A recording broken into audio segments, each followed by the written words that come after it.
नमस्कार, आपने देखना शुरू कर दिया है द एंगल और मैं हूं आपके साथ छवि अवस्थी। महापौर का चुनाव हो चुका है। 6 में से 4 में कांग्रेस और 2 में बीजेपी के महापौर बने हैं, जिसमें अगर बात करें जयपुर की तो जयपुर के ग्रेटर में बीजेपी का बोर्ड बना है, वहीं हेरिटेज में कांग्रेस सफल रही है अपना बोर्ड बनाने में। इसी के साथ जोधपुर का अगर देखें तो जोधपुर के उत्तर में बना है बीजेपी का और दक्षिण जोधपुर में कांग्रेस का बोर्ड बना है। अब दोनों के अलावा अगर कोटा की बात करें तो कोटा में दोनों ही बोर्ड कांग्रेस के बने हैं। सबसे बड़ी चीज यह है कि इतिहास में अब तक की अगर राजनीतिक इतिहास देखें दोनों ही पार्टियों का, तो ऐसा पहली बार हुआ है कि इन चुनावों में कांग्रेस बीजेपी से आगे रही है और बीजेपी को इस तरह की शिकस्त झेलनी पड़ी है। तो कह सकते हैं कि राजस्थान के मुख्यमंत्री अशोक गहलोत, जो करिश्माई नेतृत्व की जिनकी बात की जाती है और उनकी जो एक रणनीति की बात की जाती है कि राजनीति में उनकी रणनीति और उनके जो सूझबूझ है उसका मुकाबला नहीं है,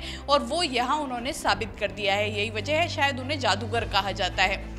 और अगर बात करें इन 6 जो नगर निगम चुनाव हुए थे और उनमें महापौर जो बने हैं, इसमें सबसे ज़्यादा अगर कोटा की बात करें तो कोटा में कमान थी शांति धारीवाल के पास, और कोटा में दोनों ही जगह महापौर कांग्रेस के बने हैं, जो अपने आप में एक बड़ी बात है, क्योंकि कहा जाता है कि बीजेपी का गढ़ रहा है। ऐसे में सेंधमारी हुई है कांग्रेस की तरफ से और सफलता हासिल की है, और इसका सारा श्रेय जो जाता है वहाँ शांति धारीवाल को जाता है, क्योंकि शांति धारीवाल के पास वहां की कमान थी। और मुख्यमंत्री अशोक गहलोत ने जिस तरह से इन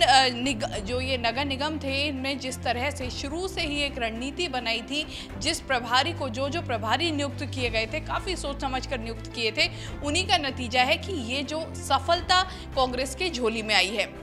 बात कर लेते हैं जोधपुर की, तो जोधपुर में जहां एक तरफ कमान थी खुद केंद्रीय मंत्री गजेंद्र सिंह शेखावत के हाथ में, तो वहीं दूसरी ओर सीएम अशोक गहलोत के बेटे वैभव गहलोत के हाथ में कमान थी। और दोनों की ही मेहनत है कि एक जगह वैभव गहलोत जीते हैं, यानी वैभव गहलोत ने कांग्रेस का बोर्ड बनवाने में सफलता हासिल की है, तो वहीं दूसरी जगह गजेंद्र सिंह शेखावत, जिन्होंने खुद उतर कर जो ये नगर निगम चुनाव है इनमें खुद उतर कर रैलियां की और उसके बाद एक में उनकी कह सकते हैं कि झोली में हार आई है, बस एक में ही वो सफलता पा सके हैं। जयपुर की बात करें तो जयपुर में खासी मशक्कत हुई थी हेरिटेज को लेकर। ग्रेटर में बीजेपी का बोर्ड बना है, हेरिटेज को लेकर मशक्कत चल रही थी, लेकिन उसके बाद जो हेरिटेज है वो कांग्रेस ने अपने खाते में सुरक्षित कर लिया है।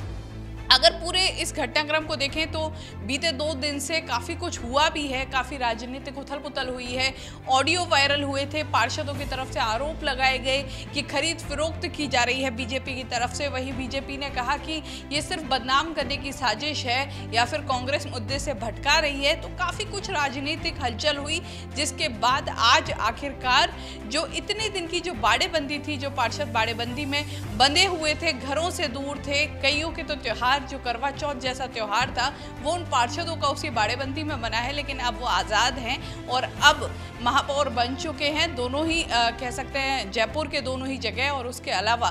जो 6 नगर निगम चुनाव थे उनमें। लेकिन इस पूरे को अगर हम इसका विश्लेषण करके देखें, जिस तरह की राजनीतिक सुगबुगाहट है, जिस तरह की जो राजनीतिक विश्लेषक हैं उन सभी की एक मिलीजुली प्रतिक्रिया देखें तो अधिकांश का ये कहना है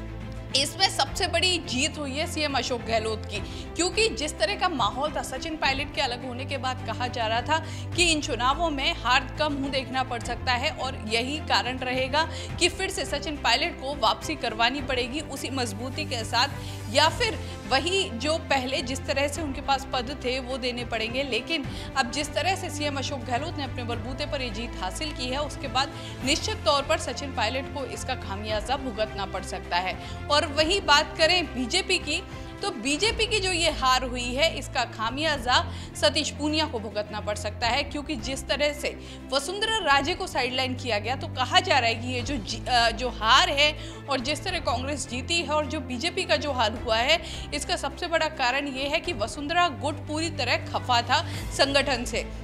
साथ ही ये भी कहा गया कि संगठन किसी भी तरह से विधायकों को अपने साथ नहीं जोड़ रहा था, विधायकों से सलाह मशवरा नहीं कर रहा था, विधायकों को बिल्कुल अलग रखा गया था। वहीं वसुंधरा राजे कहीं भी सक्रिय नजर नहीं आई पूरे चुनाव में। तो साफ तौर पर कह सकते हैं कि इसमें जो सबसे ज्यादा नुकसान भुगतना पड़ेगा वो सतीश पूनिया को भुगतना पड़ सकता है और यहाँ पर फिर से वसुंधरा राजे दमदार वापसी कर सकती हैं या फिर कोई ना कोई बड़ा कदम उठाया जा सकता है बीजेपी की तरफ से, क्योंकि ये आगामी चुनाव के लिए एक डोरबेल का काम करेगी। क्योंकि जिस तरह ये कह सकते हैं, क्योंकि इन चुनावों को है तो छोटे चुनाव लेकिन इन्हें डोरबेल की तरह देखा जा रहा था और अब इसके बाद निश्चित तौर पर आने वाले चुनावों में इनसे काफ़ी कुछ बदलाव देखा जा सकता है। इसीलिए जो कमियां रही हैं दोनों ही पार्टियां उन्हें दूर करना चाहेंगी, चाहे वो कांग्रेस हो या बीजेपी। क्योंकि कांग्रेस की बात करें,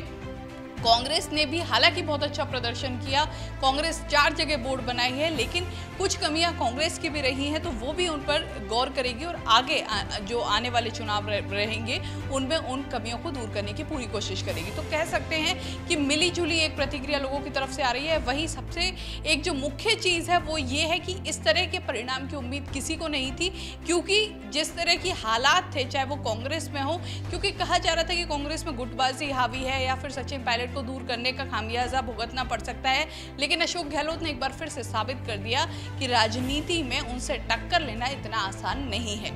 इस तरह की खबरों के लिए द एंगल देखते रहिए। हमारे चैनल को जरूर सब्सक्राइब कीजिए, वीडियो पसंद आया तो शेयर भी कीजिए। नमस्कार।